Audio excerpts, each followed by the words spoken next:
Ah, kasi kami araw-araw eh. Ako araw-araw. Oo, araw-araw. Dumadaan ako ng Yale, ng New York, Washington. So, sa Cubao lang yun. Oo. Oo. So, oo. Anyway, so ngayon, kung ikaw ay pipili ng bansa, pipili ka ng isang bansa na pupuntahan o pag-stayan mo, or kung saan ka man gustong puntahan, anong bansa ito? USA. USA. New Zealand. Finland. Italy, Finland. Yan, dami na. South Africa. Yan. Now, Ayaw sa I'm sure Israel. may reason bakit Ayaw ito sa ang Israel. napili nating bansa. Sa Israel. Pero sa buong mundo, salamat Pastor. Lahat ng bansa sa buong mundo ay meron tinatawag na legal tender.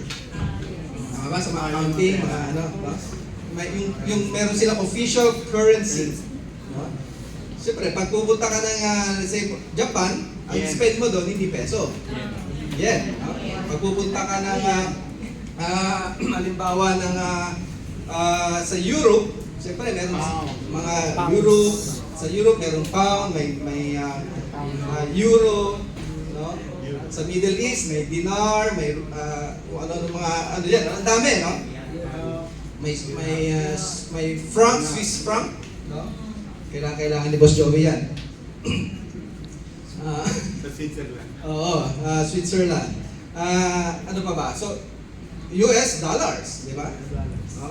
So, if you are to choose a currency exchange, an official exchange, legal tender, na gagamitin, ano kaya ang pipiliin mong currency? Peso? Oh, maliban sa peso kasi nandito naman tayo, di ba? Ginagamit natin. Euro. Euro, dollar. Oo.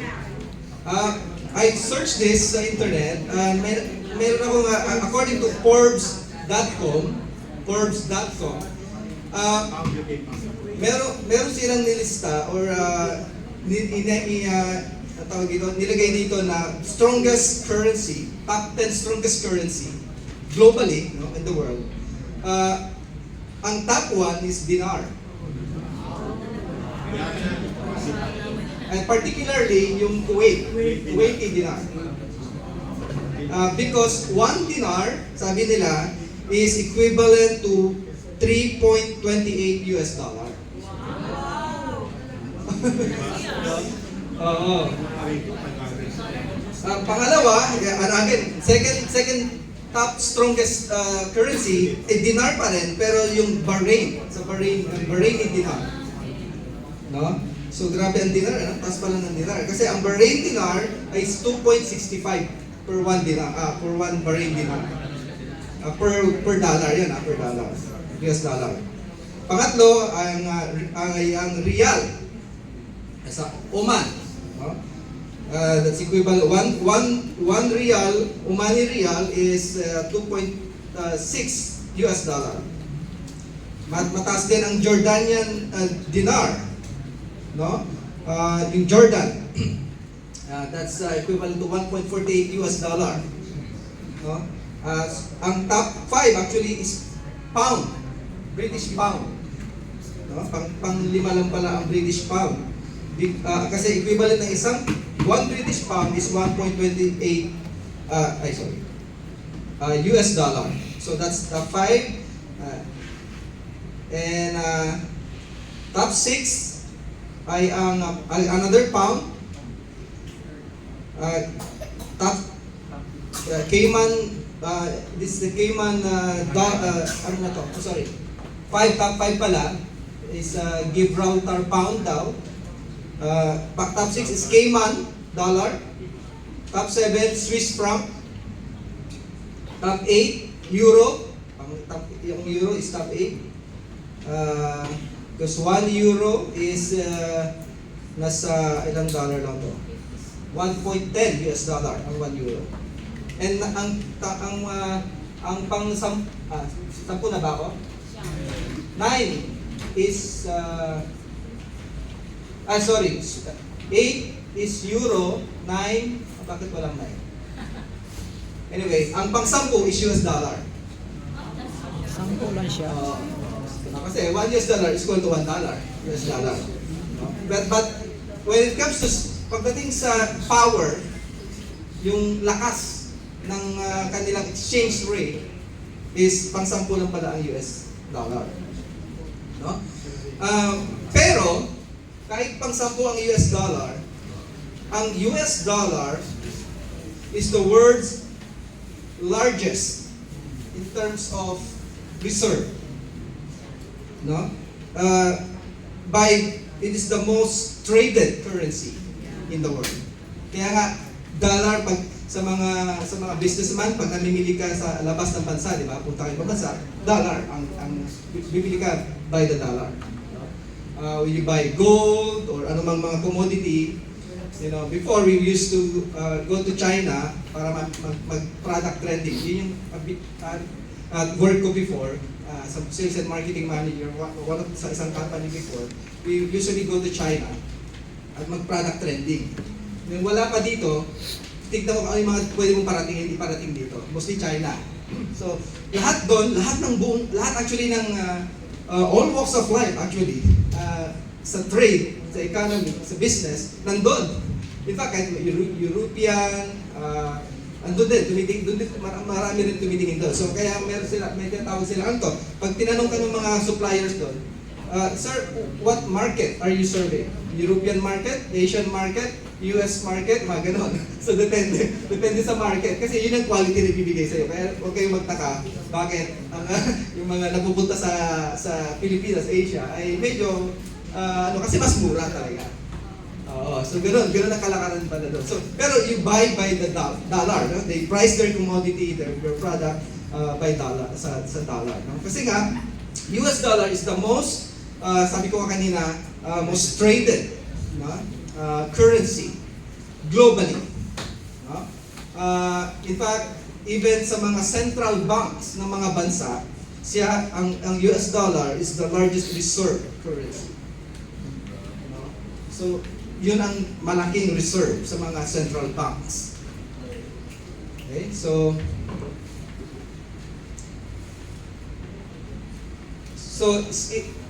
kahit saan, pwede mo actually i-exchange. Basically, technically, ang dollar. Kasi nga, most traded siya and most held currency. So, bakit natin pinag-uusapan ito? Bakit ko sinishare itong mga bagay about currency? Because I want us to talk about this one. Love. Ano connection mo ng love sa currency? Huh? The title of our message is Love, a Powerful Christian Currency. Far better, stronger, larger than dollars. That's just my opinion.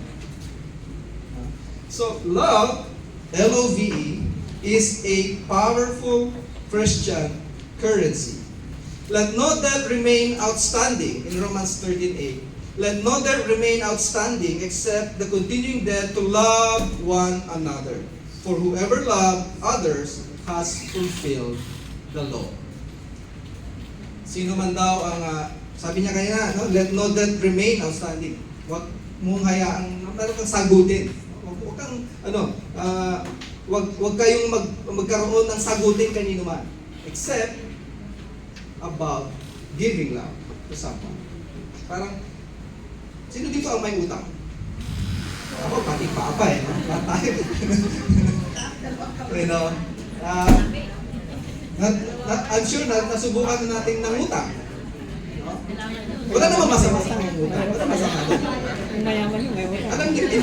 In fact, alam nyo ba na most businesses, even yung pinakamalaking kumpanya ay may utang? Yes. Diba? Yes. Kasi nga, they don't use their own money. They use others' money. Kaya sila nangungutang. Yan ang sikreto ng mga business, malalaking businesses. Diba? So even the biggest company may utang. nangungutang, nangihiram. No? So mangutang na tayo. Hindi. That's not the point. No? The point is, walang problema. Basta, anong ginagawa mo sa utang? Bayad. No? Yun ang importante. No? Kasi meron ka tayong, kaya nga sa mga credit card, di ba, meron ano yan may credit scores. May credit scores tayo dyan. Hindi nyo malalaman. Ano? Na pag hindi ka nakakapagbayad on time at hindi maganda credit standings mo, eh maapektuhan yung credit rating mo. No? So, sinasabi rito, Paul is telling here, hindi about pera. No? Pero ina-associate ni Paul yung pagbibigay ng pagmamahal, pag-extend ng love na parang utang. Parang utang. In other words, parang sinasabi ni Paul rito is that kahit wala ka talagang physical na utang, pero pag even yung giving love, extending love, is yun ang sinasabi ni Paul rito. Dapat ang mindset natin, ang attitude natin ay parang meron kang utang na ayaw mong hindi ito bayaran. Kailangan gusto mo ma-settle ito. Ganun ba yung pakiramdam nyo? Kasi ako hindi ako nakakatulog eh. Honestly, pag may utang, parang kailangan ma-settle ko ito. That's my attitude. I'm sure iba-iba naman tayo, pero hindi ako nakakatulog. Alam mo, may due ako this month. Kailangan ko ma-settle ito. Kailangan ko maibigay ito. Naniningil man yung pinangkutangan, nagpautang sa akin o hindi, kailangan ibigay ko to. Kasi yun ang responsibilidad ko bilang nanghiram. Pero sinasabi ni Paul rito, wala ka man physical na utang, parang ganun mo dapat daw itrato to love our brothers and sisters. Parang kailangan ko ibigay ito kay Ate Angie, kay Kuya Raymond, kailangan ko siyang bayaran. Although kahit wala kang utang sa kanya.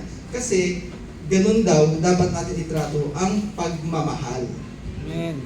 Yun ang dapat hindi mawalang utang daw. Yung giving, extending love to our brothers and sisters. You exchange love. No? Kaya nga, sabi ko nga, it is the most powerful exchange. No? Currency as Christians is love. No? So, nawa mga kapatid, ay ganun ang puso natin when it comes to, sabi nga ni Edmond kanina, di ba? Na kung may mga sampas, may mga pinagdadaanan, or maybe may mga hirap, may mga challenges, lahat yun nararamdaman ng bawat isa. What I mean is, lahat yun, pag merong nahihirapan, nararamdaman ng kapatid natin. No? May mga challenges, nararamdaman mo rin yun. So, kailangan natin magpahiram, magbayad, quote and quote, ng pagmamahal. No? So, kaya nga sinabi ni Jesus, "A new command I give you, love one another as I have loved you. So you must love one another. By this, everyone will know that you are my disciples if you love one another." So sinabi ni Jesus ito bago pa siya maipako sa krus. No? Sinasabi niya sa mga disciples niya nung mga panahon na yon, while nandun sila sa table, long table, Last Supper. No? Because alam ni Jesus na hindi na nila makakasama ng matagal si Jesus. So sinabi ni Jesus sa kanila, this is what gusto kong sabihin sa inyo, iwanan sa inyo, love one another as I have loved you. Because if you love one another, sabi niya, everyone will know that you are my disciples. So, in other words, mga kapatid, loving someone, expressing our love, our care for someone, ay isa yan sa mga mark ng isang totoong Kristiyano. Yung genuine love, care for each other. No? Ito ay isang palatandaan na ang isang sumusunod kay Kristo, follower of Christ, ay totoong Kristiyano. Merong totoong pagmamahal sa kanyang nadala-dala, sa kanyang puso. Love one another. Kasi nga, yan daw ang magpapakita, palatandaan na tayo ay totoong disipulo ni Kristo if we love one another. Kaya nga, sinabi ni Jesus, the most important. May nagtanong kasi kay Jesus, Jesus, ano ba ang pinaka-importanting command? Greatest commandment. At ang sagot sa kanya, ni Jesus, is this. Hear, O Israel, so si Jesus is quoting a scripture from the Old Testament. Alala niyo, sa mga medyo matatagal na rin Christian, alam niyo na kung saan nanggaling to, no? This is a Old Testament scripture in Deuteronomy. No? Sabi niya, Jesus is quoting is scripture. Sabi niya, Hear, O Israel, the Lord our God, the Lord is one. Love the Lord your God with all your heart, with all your soul, and with all your mind, and with all your strength. And the second is this, love your neighbor as yourself. There is no commandment greater than this. So, even the two most greatest commandment na sinasabi ni Jesus, it's about love. It's about love. Ano daw yun? Dalawang klase actually. Love for God and love for others. This is very, I'm sure, basic ito na narinig natin. Loving God and loving others. Which actually, yun yung mga dalawang point natin sa umagang ito. Loving God and loving others. Sabi niya, Hear, O Israel. You know, nung sinasabi ni Moses, nung tinatawag niya yung buong komunidad ng Israel, nung panahon na ito, Deuteronomy 6, ang tone ng kanyang mensahe, ng message, ang tone ng kanyang panawagan ay seryoso. Na dapat, kung may ginagawa ka, tumigil ka at makinig ka at pakinggan mo kung ano yung sinasabi niya. You know? So, ganun yun. When he said, Hear, O Israel! Nung sumigaw si Moses ng gano'n, kung ano man ginagawa, kailangan tumigil ka. Sa itigil mo kung ano yung ginagawa mo. At you pay attention to what he is saying. No? So, this is a serious call. It's a call of na kailangan you have to pay attention. Hindi lang, ay, parang si uncle mo nagsasalita. Okay, ano yan, sige na, okay lang yan. Uy, may panawagan si uncle mo. Okay lang yan, hayaan mo lang siya magsalita dyan. Naririnig naman natin eh.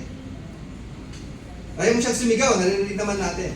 No? Hindi ganun ang tone ng kanyang panawagan. Yung command na ito, mga kapatid. Sinasabi ni Moses dito, at yun yung kine-quote ni Jesus dito, Hear, O Israel. Be serious. Kung mayroon kang ginagawa, itigil mo yan, pakinggan mo ko. I need your attention. I want your ear sa akin. Makinig ka. Huwag mo lang akong pakinggan, makinig ka. Diba yun? Diba? Ibig sabihin, kailangan mong namnamin, seryosohin, at pakinggan ng kung ano ang kanyang sinasambit na salita, sinasabi. Yun ang tone, mga kapatid. So, iba no? Pag binabasa mo lang, pero pag alam mo yung background, iba rin ang impact nito. So, sinasabi ni Jesus, ito ang dapat natin gawin. This is a command to love God with all of your heart, soul, mind, and strength. At gawin mo yon, at yun ay i-priority mo. No? I-prioritize mo nasa buhay mo. Parang yun ang kanyang mensahe. Gawin mo itong priority. Loving God. Again, it's very basic, but if we get the heart, it's powerful. Loving God.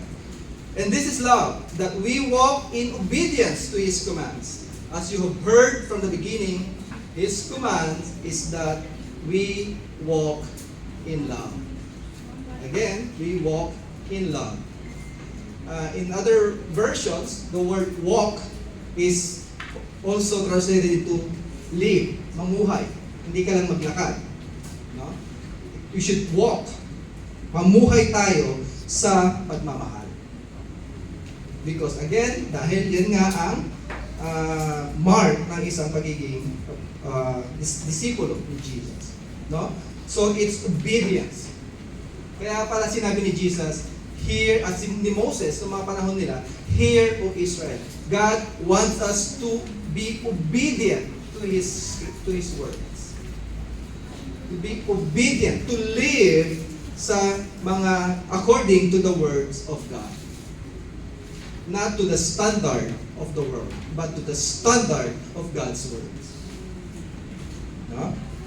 Kaya obedience to His commands is the start or the key to loving God.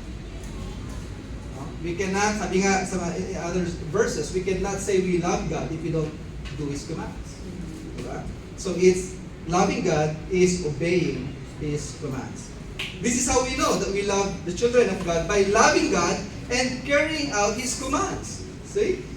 In fact, this is love for God, to keep His commands, and His commands are not burdensome.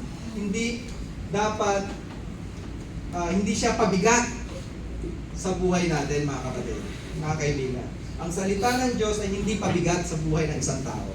Because ito ay isang napakahalagang pamantayan na dapat natin isinasabuhay. Ginagawang pamantayan sa buhay natin, yung salita ng Diyos. Hindi po yan pabigat. Yung mga pagbabasa ng Bible, reading God's words, ay hindi po yan pabigat o dagdag schedule lang sa pang-araw-araw natin. No. In fact, it should be a lifestyle, a priority na ginagawa natin. Because that is one way or paraan upang ipakita natin ang ating pagmamahal kay God. Amen? So, Amen. how is your intimacy with God? Kamusta kayo ni God?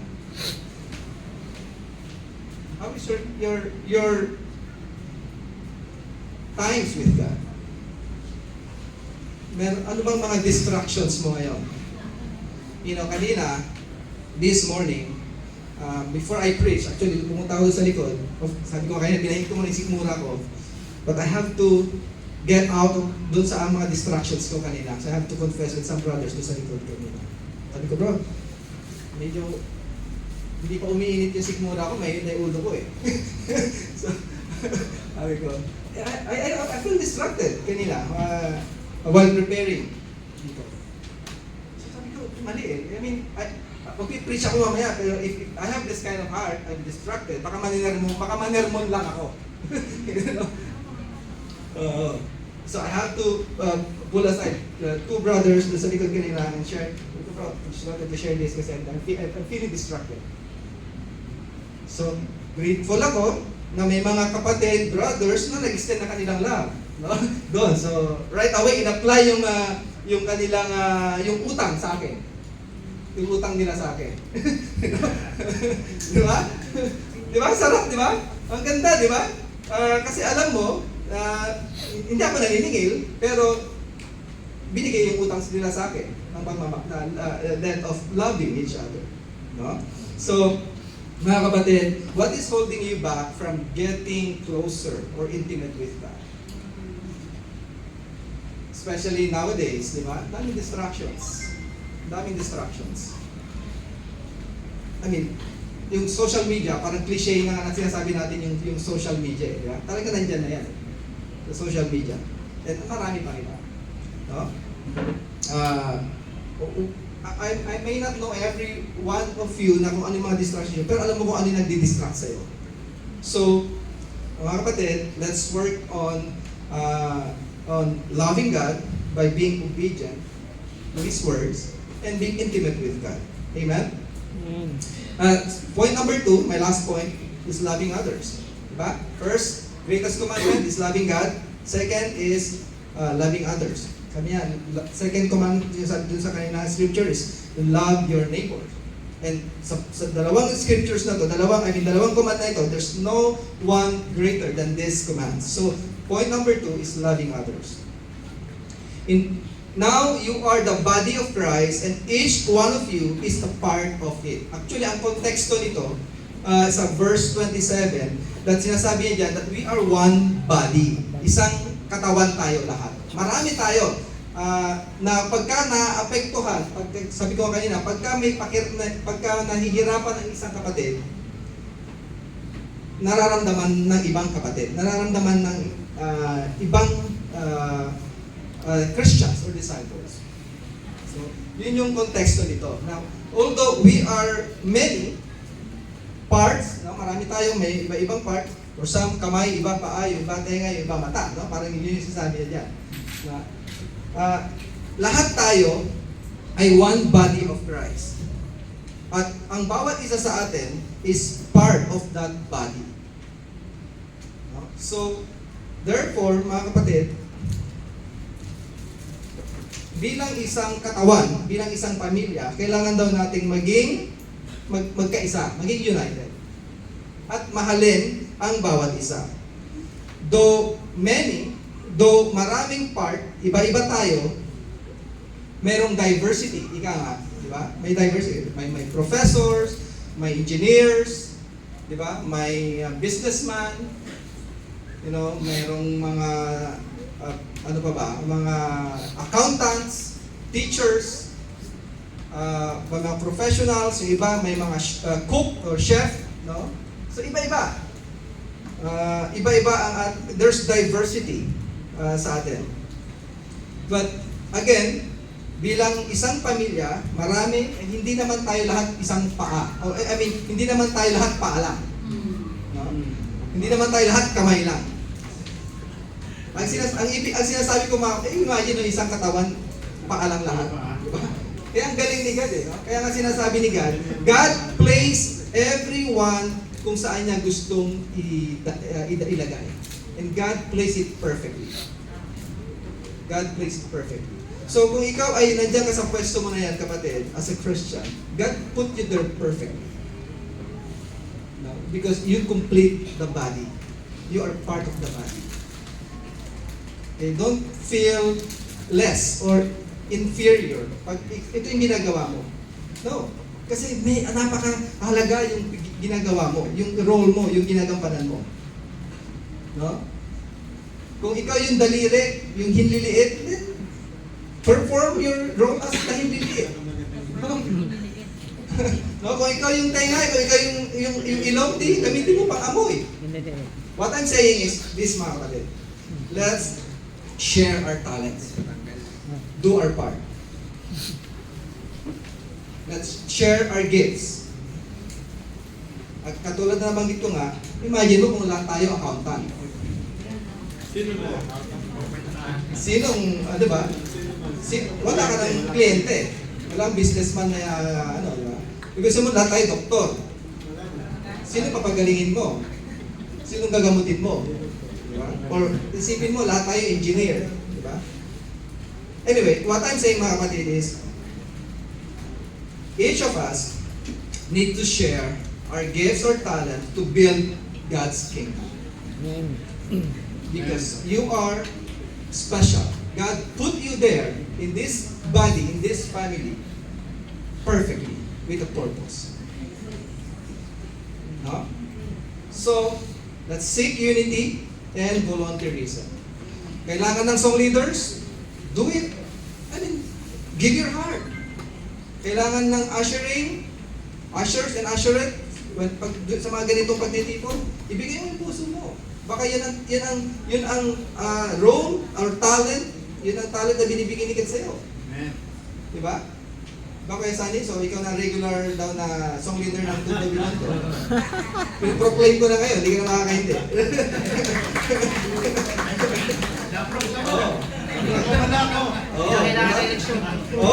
Hindi na kailangan. Diba? See, I mean, just listening to you kanina leading, ang galing ni Sunny mag-song lead, ha? Diba? Oo. Tapos binakapan pa ni Ate Dottie, tsaka ni, sorry, paano kapatid si Charlie, di ba? Tsaka ni Ranley. Si Ranley, ano yan, song leader din namin, sa mga song leader namin sa Sampalok din yan. Pang third voices siya, pang third voices. Parang third heaven yung Oo, third heaven. Yeah. But I mean, yeah, siya yun ang in charge sa setup. Pagka magento nagsusod, Siya ang in charge sa setup. Sila ni Kuya Ray. No? I mean, mga kapatid, let's volunteer. Let's seek unity and volunteerism. Don't wait na itap ka. Bro, initiate. No? Initiate and share your gifts and talents to build God's kingdom. Yun naman ang objective natin. Why we share our gifts, our talents? Kasi we want to build God's kingdom. We want to build God's kingdom here sa Tondo, Binondo Zone. Diba? We want to build God's kingdom sa San Pablo, Santa Mesa Zone. Remember, hindi po yung zone natin ay hindi po zone ni Kuya Emil or ni Kuya Jerwin. It's our zone. Amen. You are part of it. No, maaaring si Kuya Emil o si Kuya Joe, si Kuya John. Nalilito ako. John pangalan kasi niya sa messenger, pero sa totoo, Jerwin siya. Parang si Raymond. Si ano? Daming pangalan sa social media. Hindi ko ito alam kasi yung talaga si... Oo. Oo. Kaya minsan gusto ko na siyang i-ano eh. Ano tawag doon? I-kick eh. Kick out. Gawin na natin. Oo. So, nasa na ba ako? Nawala tuloy ako. Napatin ako kay Raymond eh. Si Kuya Jerwin, saka balik ako kay Jerwin, saka kay Emil. Nawala tuloy ito. Oh, hindi nila exclusively pag-aari or zone ang kanilang, maaari sila lang yung head. No? Pero yung brain daw ay si Nick tsaka si Lot, si Sed. Just kidding. But what I'm pointing mga kapatid is that let's share, let's do our part bilang kasama dito sa pamilya natin. Okay? And then, follow the way of love and eagerly desire gifts of the Spirit, especially prophecy. So ito yung sinasabi ko kanina. Gift of the Spirit. Eagerly desire. Don't wait. Nakakausapin ka pa. Eagerly desire. Ang konteksto nito, mga kapatid, is, Corinthians is a great church. Pero, napakarami din nilang, medyo challenge din sila in terms of yung sa kanilang pamumuhay.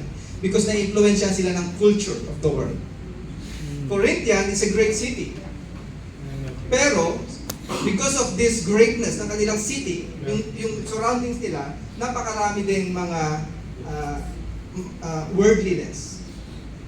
Mayroong mga, kaya nga, ang isa sa mga ina-address ni Paul sa Corinthian church are adultery, homosexuality, and everything. Napaka-worldly ng kanilang culture. Pero, in terms of talent, puno-puno ng talent. No? Kaya sabi niya, yung mga Christians during that time, they were so eager to acquire yung gift of tongues, in speaking in tongues. Kasi, well, okay yun pag nag-speak in tongues ka nung mga panahon na yun, wow! Awesome! Spiritual, ganun yung kanilang, kumbaga, kumbaga, napakalaki, napaka-sikat ka. So, kaya yung mga Christians, yung mga panahon na yun, gusto ko yan. Gusto ko mag-speak in tongues. Sample na, Raymond. So, gusto nila. So, yun yung konteksto nito. They were eager, kaya sinasabi ni Paul, mga kapatid, sinasabi niya sa mga Corinthians, sa Christians, follow the way of love. Yes. Alam ko, you are very talented. Pero, gamitin niyo yung talent na yan in the way of love. Samahan niyo ng pagmamahal. Kaya nga, sinasabi niya, you have to eagerly desire gifts of the Spirit, especially prophecy. Prophecy, in some version, or versions nga ng scriptures, message from God. Message from God.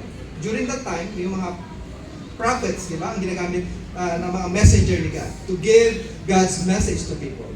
Messenger. Ngayon, sa panahon natin mga kapatid, sabi ni Paul dito, be eager to desire the gift of prophecy.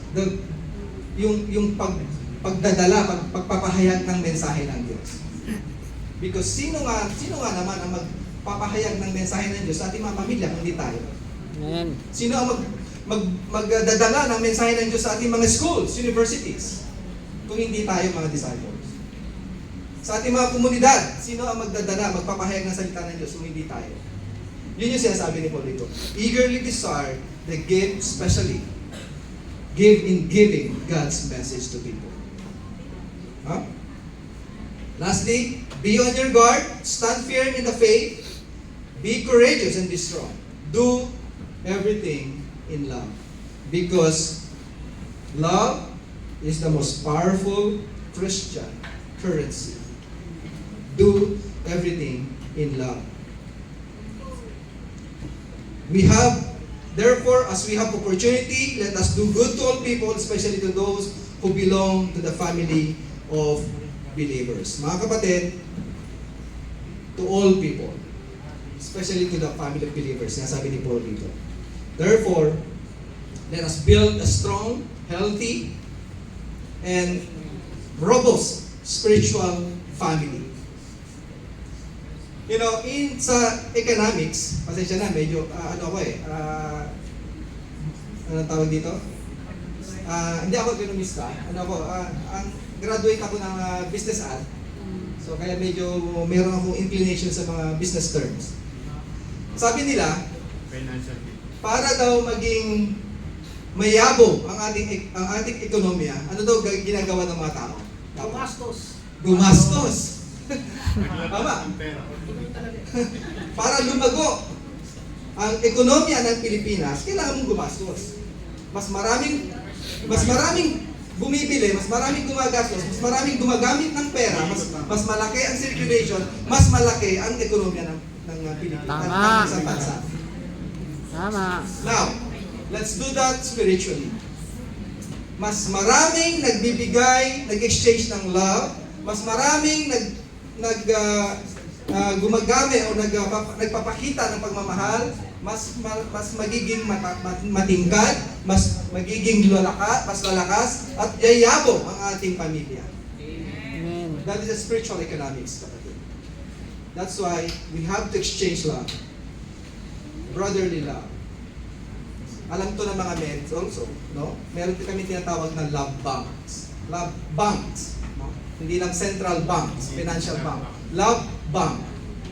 Yung bangko na yun, kailangan mo puruin ng pagmamahal ng pagmamahal.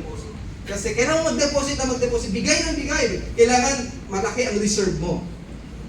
Kasi, darating ang panahon, baka kailangan mo mag-withdraw. Kung wala kang mag-withdraw, yari ka. Oo, pag nasa id yan, yari ka. Ganun din sa atin mga kapatid. Hindi lang para sa mga merits ko. It's for every one of us. Kailangan natin, we don't need to, hindi natin kailangan hindi lang natin, kung mayroon kang dollar account, okay lang naman mag-ano ka dyan, no? Mag-impok ka. But what I'm saying is, importante na mag-impok tayo, mag-ipon tayo, maglagay tayo dun sa ating love bank. No? Punuin natin yan, para mayroon tayong maibigay sa iba.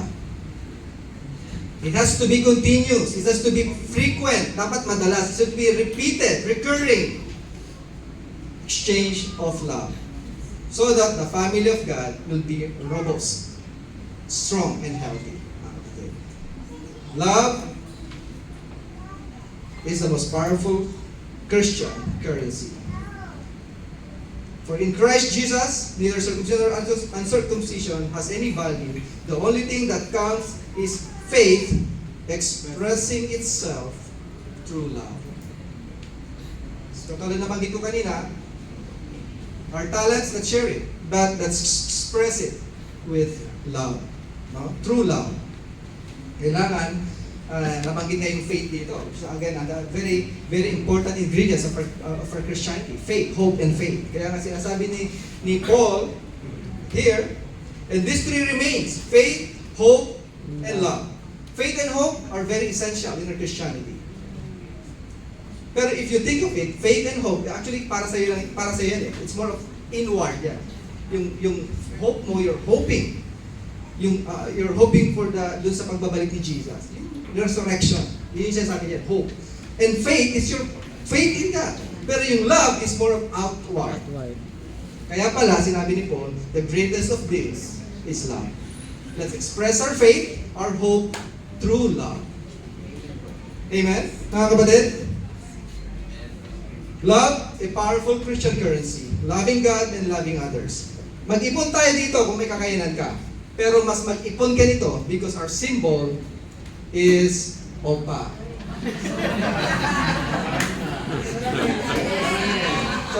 sa mga mahilig sa ano tawag dito? Korean. K-pop. Diba?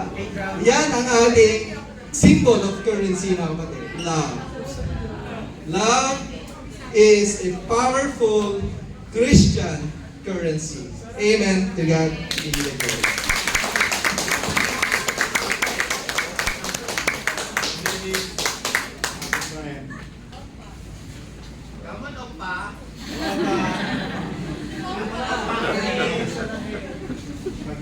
Okay, magandang umaga po sa ating lahat mga kapatid.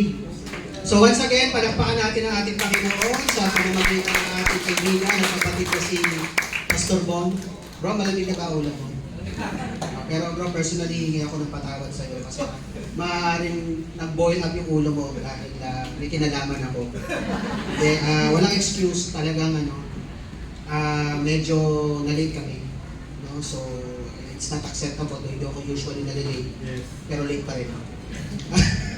Anyway, mga kapatid, syempre ayoko naman mag-sound na parang kasi sa bawat mensahe, good news ito meron tayong natututunan. Meron tayong aral na dapat na ibabaon natin, tapos ita-translate natin into action para mag-benefit naman talaga tayo. Kasi more than the personal quiet time that you are doing on a daily basis, alam ko na syempre pag ganitong gathering, di ba, sineset up natin yung sarili natin.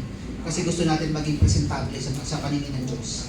Kasi at the end of the day, nandito tayo, dahil gusto natin talaga i-glorify si God. Ito yung oras na communion tayo, nagbibigay tayo, at binibigyan tayo sa pamamagitan ng mensahe na katulad nun. So, ang ganda ng topic kasi it's all about one of the most important traits or character ni God. Pinag-usapan natin ngayon. And I know it's not easy for us to be loving. Di ba? Kasi talaga namang marami tayong pwedeng maging dahilan para hindi maging loving, di ba? Base sa kinalakihan, base sa paligid, base sa kung saan-saan, no? Pwede natin sabihin yun Pero at the end of the day, we believe in one God, we believe in Jesus, we believe that we are here because of His love. So, if you are a follower, a believer, diba? Normal yun, you follow. And masarap yung mga ganitong topic sa totoo lang. Ito yung bagay na gusto natin marinig lagi. Pero syempre, ang desisyon para isabuhay to, yun yung bagay din na may magiging challenging para sa iyo. Okay, paano mo isa sa buhay?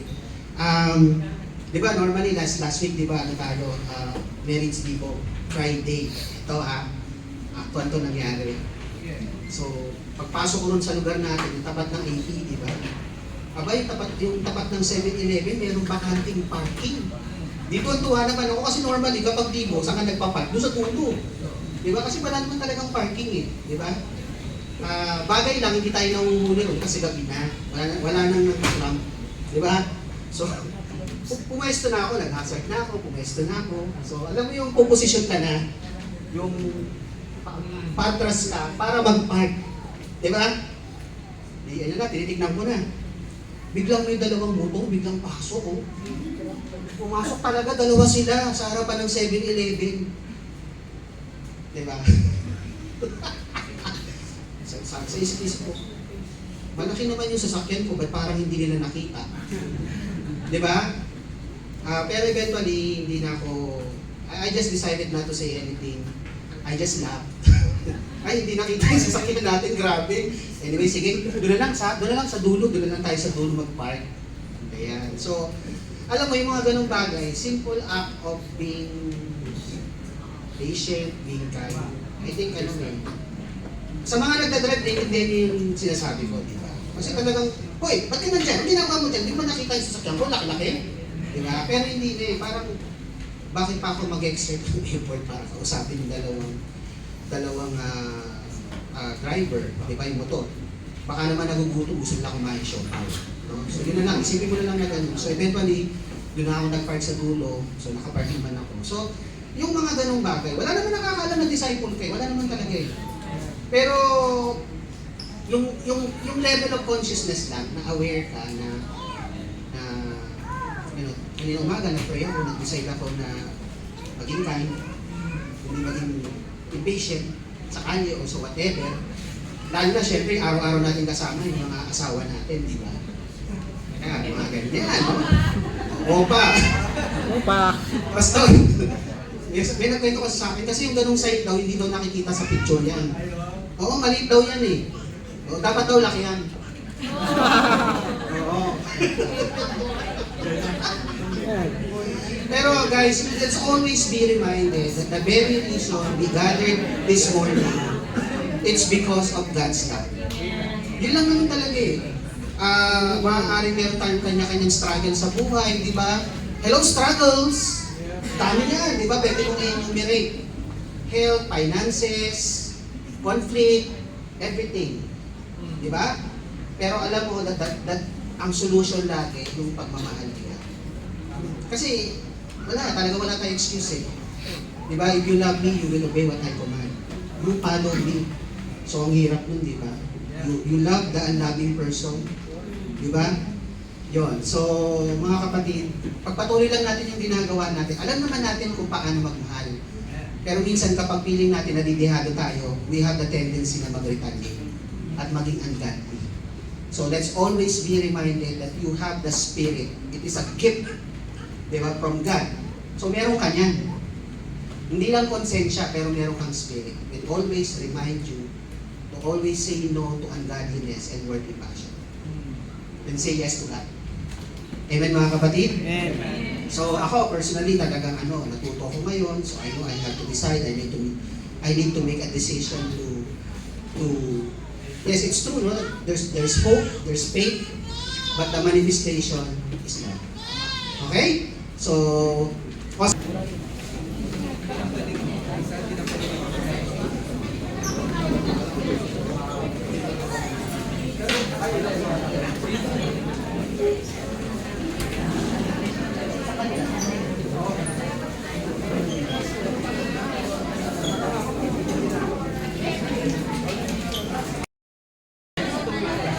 So yun, mga creative. Tapos na yung Sunday service namin sa Manila Center. So, vote naman tayo. Bye.